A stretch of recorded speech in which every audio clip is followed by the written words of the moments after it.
అర్హులై ఉన్న రుణమాఫీ వర్తించని రైతుల వివరాల నమోదుకు ప్రభుత్వం రైతు భరోసా పంట రుణమాఫీ యాప్ తీసుకొచ్చింది. నేటి నుంచి వివరాలు నమోదు చేయాలని వ్యవసాయ శాఖ అధికారులను ఆదేశించింది.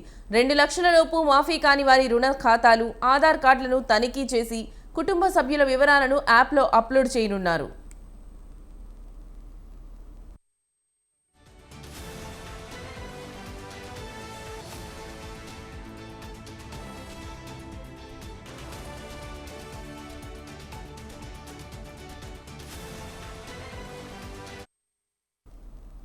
తెలంగాణ ప్రభుత్వం రుణమాఫీ చేసింది. అయితే కొందరు రైతులకు అర్హతలు ఉన్నా రుణమాఫీ వర్తించలేదు. రేషన్ కార్డు లేకపోవడం, ఆధార్ కార్డులో తప్పులు, పట్టాదార్ పాస్ పుస్తకంలోని పేరుతో సరిపోల్చకపోవడం వంటి కారణాలతో కొందరికి రుణమాఫీ కాలేదు. దీంతో ఆయా రైతులు ఆందోళన వ్యక్తం చేస్తున్నారు.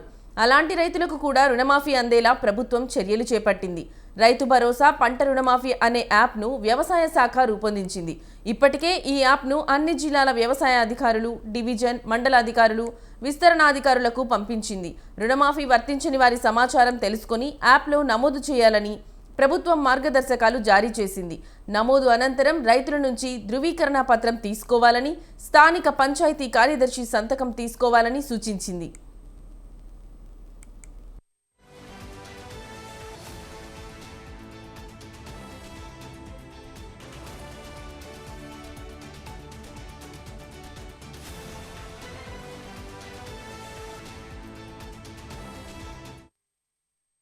ఈ రోజు నుంచే ఈ సర్వే ద్వారా యాప్లో వివరాలు నమోదు ప్రక్రియ ప్రారంభం కానుంది. రుణమాఫీ కాలేదని ఫిర్యాదు చేసిన వారి ఇళ్లకు వ్యవసాయ అధికారులు నేరుగా వెళ్తారు. ముందుగా వారి రుణ ఖాతాలు, ఆధార్ కార్డులను తనిఖీ చేస్తారు. అనంతరం కుటుంబ సభ్యుల వివరాలు తీసుకుని యాప్లో అప్లోడ్ చేస్తారు. రుణాలున్న భార్యాభర్తలే కాక 18 ఏళ్లు దాటిన వారి కుటుంబ సభ్యుల ఫోటోలు తీసుకుంటారు. ఆ తర్వాత కుటుంబం యజమానితో ధృవీకరణ పత్రం తీసుకుంటారు.